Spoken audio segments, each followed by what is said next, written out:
Good afternoon fifth standard. आज हम revise करेंगे पेटूराम। पेटूराम के क्वेश्चन आंसर एक बार हम पोएम पढ़ लेते हैं।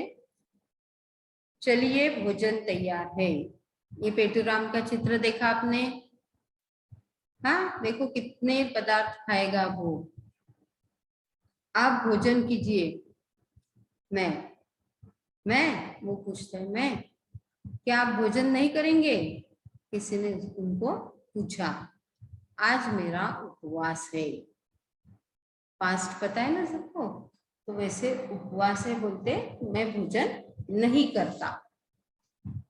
उपवास में कुछ तो लेते होंगे। जो पूछ रहा है उन्होंने बोला कि कुछ तो उपवास है तो कुछ तो खाते ही होंगे ना। हाँ हाँ, थोड़ा बहुत खा लेता हूँ। अब उन्होंने बोला थोड़ा थोड़ा बहुत खा लेता हूँ। फिर संकोच कैसा, कृपया बताइए कि क्या खाएंगे आप? अंगूर मिलते हैं? हाँ, बहुत मिलते हैं। केवल आधा किलो मंगवा। वो बोलता है कि मुझे मेरे लिए सिर्फ आधा किलो अंगूर मंगवा लो और आधा दर्जन केले, 1 किलो सेब और एक पाव मेवा, 1.25 पाव मिठाई। मेवा म्हणजे मतलब ड्राई फ्रूट्स, और ये 1.25 पाव मिठाई। बस या कुछ और? आधा लीटर दूध और रबड़ी, बस। ठीक, और कोई आज्ञा? नहीं नहीं, आज मेरा उपवास है, व्रत के दिन में अधिक नहीं खाता। तो ये इनका पेटूराम का कम खाना हो गया, और वो भी फास्ट वाले दिन का। तो हम जब जैसे सब्जी रोटी दाल चावल, रोज 2 रोटी सब्जी दाल चावल ऐसे खाते हैं, लेकिन उपवास के दिन हम नहीं खाते, तो थोड़ा थोड़ा कुछ तो भी खा लेते हैं। वैसे ही पेटूराम बोलता है कि आज मेरा उपवास है तो मैं थोड़ा ही खाऊंगा। तो उनका थोड़ा कितना है देखो, आधा किलो अंगूर, 1 किलो सेब, आधा दर्जन केले, फिर 1 पाव मेवा, 1.25 पाव मिठाई, आधा लीटर दूध और रबड़ी, बस इतना ही वो खाएंगे। तो ये ऐसी कविता है कि उनका जो खाना है वो मजाक में, जैसे हम उसको बोलते हैं कि अरे कुछ नहीं, आज तो मेरा फास्ट है, मैं इतना नहीं खाऊंगा, बस इतना ही खाऊंगा। तो वैसे उन्होंने बताया है। अब कोष्टक में कुछ पर्याय दिए हैं, अब आपको उसमें से चूज करना है। पेटूराम खाने पीने में खाली रिक्त स्थान है नहीं करते। कंजूसी, संकोच, कोताही, क्या नहीं करते? संकोच नहीं करते। पेटूराम 1 पाव खाएंगे। क्या खाएंगे? 1 पाव मेवा, 1 पाव मेवा मंगवाया है। पेटूराम 1 सेब खाएंगे। एक क्या? 1 सेब खाएंगे कि 1 किलो सेब खाएंगे?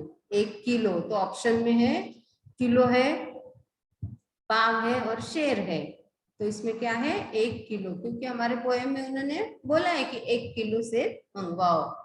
पेटूराम आधा लीटर पिएंगे। क्या? दूध। उन्होंने आधा लीटर दूध और रबड़ी भी मंगवाई है। पेटूराम उपवास में नहीं खाते। अधिक, बहुत, कुछ। अधिक। पेटूराम उपवास में अधिक नहीं खाते। निम्नलिखित प्रश्नों के उत्तर एक एक वाक्य में लिखो। पेटूराम ने कितने अंगूर मंगवाए? कितने मंगवाए? पेटूराम ने आधा किलो अंगूर मंगवाए। पेटूराम ने दूध के साथ और क्या मंगवाया? आधा लीटर दूध और दूध के साथ रबड़ी, है ना। पेटूराम ने कौन कौन से फल मंगवाए? फल कौन कौन से है? सेब, अंगूर, केला और बस 3 ही फल, 3 ही मंगवाए। पेटूराम ने कितने केले मंगवाए? आधा दर्जन केले। नीचे दी गई वस्तुएं किस माप से तोली जाती है? अंगूर किस माप से गिनते हैं? लीटर से, किलो से? किलो से। दूध लीटर, मिठाई किलो, केले दर्जन, कपड़ा मीटर और पेट्रोल लीटर। आप 1 किलो पेट्रोल मांगते हो क्या गाड़ी में डालने के लिए? नहीं, 1 लीटर पेट्रोल। और 1 किलो दूध नहीं, 1 लीटर दूध। तो ऐसे हर एक चीज का कुछ परिमाण फिक्स है, वही वैसे ही हम उसको बोलते हैं। शक्कर लेने जाओगे तो 1 लीटर शक्कर मांगोगे क्या? नहीं। 1 मीटर शक्कर मांगोगे क्या? नहीं। तो वो हम 1 किलो शक्कर ही नापते हैं। तो ऐसे ये जो क्वेश्चन आंसर मैंने लिखवाए हैं वो आपको लर्न करने हैं। इसके बाद वाला जो लेसन है यहाँ है करो और जानो। यहाँ से ऑर्डर दी है, पगड़ी बांधो, गाओ, नाचो। तो ऐसा पिक्चर आया तो उसके नीचे वो क्या कर रहे हैं, ये मैंने टेस्ट में डाला था ऐसे कुछ प्रकार का क्वेश्चन, तो ये आपको आना चाहिए। ठीक है। अब है आपकी पोएम नीम। नीम ये जो है बुक में निकालो। हाँ, ये पोएम है, देखो। ना मैं डॉक्टर, ना मैं ओझा, ना मैं वैद्य हकीम, मैं तो केवल एक पेड़ हूँ, नाम है मेरा नीम। मैं तो डॉक्टर नहीं, हकीम नहीं, ओझा नहीं, मैं हूँ नीम। तो नीम एक प्रकार का डॉक्टर ही है, मतलब वो पेड़ है लेकिन उसकी दवाई में इतना उसका उपयोग होता है, इसलिए वो बहुत महत्वपूर्ण पेड़ है। घनी पत्तियों के कारण शीतल है मेरी छाया। उसके जो पत्ते होते हैं वो छोटे छोटे होते हैं और बहुत पत्ते होते हैं पेड़ को, इसीलिए उसकी जो छाया होती है वो घनी होती है। जिसके लंबे लंबे पेड़ होते हैं, पत्ते कम होते हैं, वो झाड़ के नीचे हमें एकदम गाढ़ी ऐसी अच्छी छाया नहीं मिलती, लेकिन नीम के पेड़ के नीचे हमें एक अच्छी शीतल छाया मिलती है। गर्मी और थकान मिटी जो मेरे नीचे आया। इतनी अच्छी मेरे वृक्ष, ये जो छाया है मेरी, वो इतनी अच्छी है कि कोई थका हारा इंसान मेरे पास आएगा, मेरे नीचे छाव के नीचे बैठेगा तो वो उसको शांति मिलेगी। सूरज तारे धरती चांद की जब तक चले कहानी, हमेशा सबको सुख देने की है मैंने मन में ठानी। कि जब तक ये चांद सूरज है, उनकी कहानी जब तक चलेगी तब तक मैंने ये बोला है कि मैं सबको, सबके मन को शांति या सुख दूंगा। मेरी सूखी पत्ती डालो, उन्हीं कपड़े अनाज बचा लो। जब साल भर का अनाज भर के रखते हैं, अभी गर्मी के दिनों में ठंडे कपड़े, ऊनी कपड़े की कोई हमें काम नहीं पड़ता, तो हम क्या करते हैं, उसको अच्छे से धो धा के धूप में सुखा के फिर उसको बैग में रख देते हैं।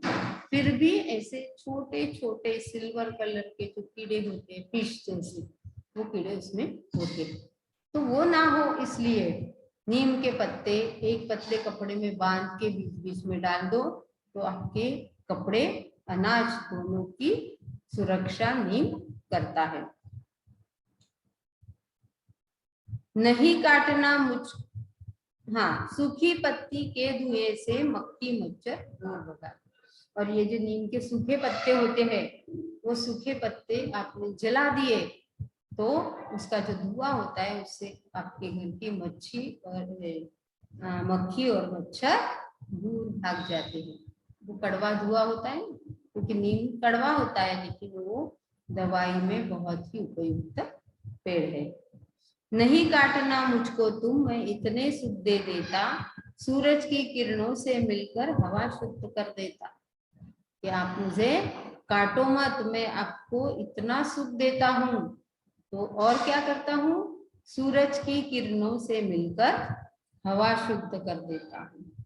जब किरणें मेरे पेड़ से जाती है तो, और फिर हवा भी आती है, हवा तो चलती रहती है, सब जगह रहती है, तो मेरे पेड़ के ऊपर से जो हवा जाती है वो सूरज किरण जब आते हैं तब मतलब सवेरे मैं हवा शुद्ध कर देता हूँ, इसलिए मैं बहुत उपयुक्त हूँ। नीम का पेड़ कभी भी काटना नहीं चाहिए, उसकी सुरक्षा करनी चाहिए। अब यहाँ भी है, कोष्टक में से उचित शब्द चुनकर रिक्त स्थानों की पूर्ति करो। शब्द आपके सामने भी है तो भी आपने कविता नहीं पढ़ी होगी, पाठ नहीं पढ़ा होगा, क्वेश्चन आंसर नहीं लर्न किए होंगे, तो वो आप कोई भी आंसर नहीं लिख सकते। कुछ ना कुछ उसके बारे में जानकारी चाहिए तो ही हम आंसर लिख सकते हैं। तो आपको क्या करना है कि कविता भी पढ़ना है और जो मैंने लिखवाया है उसको भी लर्न करना है। कोष्टक में शब्द है धुएं, किरणों, सुख, नीम, शीतल। पहला रिक्त स्थान है, मैं तो केवल एक पेड़ हूँ, नाम है मेरा। क्या नाम है पेड़ का? डॉक्टर नहीं, हकीम नहीं, ओझा नहीं, नाम है मेरा नीम। हमेशा सबको देने की है मैंने मन में ठानी। क्या देने की? सुख। घनी पत्तियों के कारण है मेरी छाया, शीतल है मेरी छाया। पत्ते घने हैं इसलिए नीम की छाव शीतल होती है। सूखी पत्ती के से मच्छर, मक्खी मच्छर दूर भगा लो। सूखे पत्ते को जलाओ तो क्या निकलेगा? धुएं से। सूरज की से मिलकर हवा शुद्ध कर देता हूँ। सूरज की किरणों से मिलकर हवा शुद्ध कर देता हूँ। दिए गए पर्याय में से सही उत्तर चुनकर लिखो। नीम का पेड़ अपने आप को जादूगर नहीं मानता, पेड़ों का राजा नहीं मानता, वैद्य हकीम नहीं मानता। क्या नहीं मानता? वैद्य और हकीम। जो भी नीम के पेड़ के नीचे आता है उसकी थकान मिट जाती है, उसकी तबीयत ठीक हो जाती है, उसकी पीड़ा दूर हो जाती है, उसकी थकान मिट जाती है। नीम की सूखी पत्तियों का धुआं मक्खी मच्छरों को भगा देता है, जंगली जानवरों को भगा देता है, चिड़ियों को भगा देता है, मक्खी मच्छर को भगा देता है। नीम की सूखी पत्तियों का धुआं। सूर्य प्रकाश में नीम की पत्तियों जल को शुद्ध कर देती है, मिट्टी को शुद्ध कर देती है, हवा को शुद्ध कर देती है, हवा को शुद्ध कर देती है। सही या गलत? नीम के पेड़ की पत्तियां घनी होती है, बराबर है? हाँ सही। नीम का जरा भी महत्व नहीं है, गलत। नीम की पत्तियां जंतुनाशक होती है, सही। नीम की पत्तियों के धुएं से मक्खियां नहीं भागती, गलत। नीम एक निरुपयोगी पेड़ है, गलत। उपयोगी पेड़ है ना। नीम के पेड़ के नीचे नहीं बैठना चाहिए, गलत। तो ये आपको कब समझेगा? जब आप पोएम अच्छे से पढ़ेंगे और ये जो मैंने लिखवाया है उसको भी पढ़ेंगे। निम्नलिखित प्रश्नों के उत्तर एक एक वाक्य में लिखो। नीम अपने आप को क्या क्या नहीं मानता? नीम अपने आप को वैद्य और हकीम नहीं मानता। नीम के पेड़ की छाया कैसी होती है? नीम के पेड़ की छाया शीतल होती है। नीम ने अपने मन में क्या ठान ली है? सबको सुख देने की ठान ली है।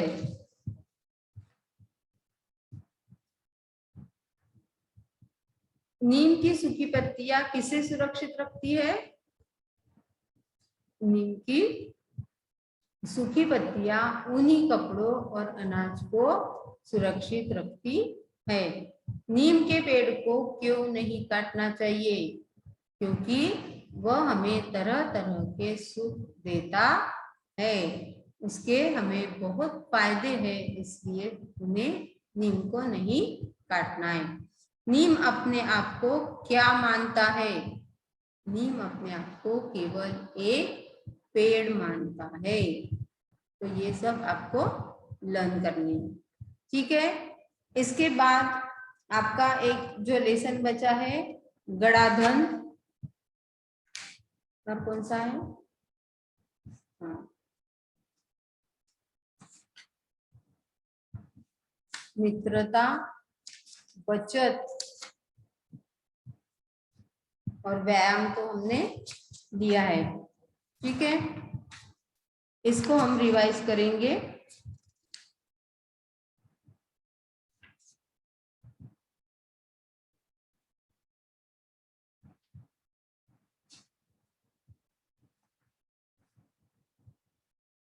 हाँ, तो फिर से एक बार बताती हूँ, कोई पैसेज नहीं आएगा कि आप उसके भरोसे क्वेश्चन आंसर लिखोगे। आपको अभी इस एग्जाम के लिए जो भी मैंने लिखवाया है वही आपको लर्न करना है। ठीक है, तो आप पढ़ाई शुरू कर दो।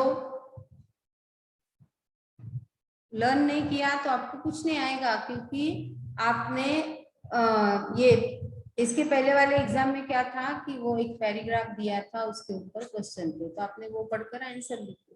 पहले पढ़ाई नहीं भी की तो पढ़ के कोई भी बता देता। लेकिन अभी कोई पैसेज आएगा नहीं, क्वेश्चन आंसर पैटर्न में ही पेपर है, तो आपको सब लर्न करना है। ठीक है, जो जितने लेसन बचे हैं उनकी रिवीजन मैं नेक्स्ट पीरियड में करवाऊंगी, और आपको ऐसे लेटर स्टोरी भी करनी है। स्टोरी भी आपको पता है, सिर्फ आपको लिखना आना चाहिए। उसकी प्रैक्टिस करो, लिख के देखो। ठीक है।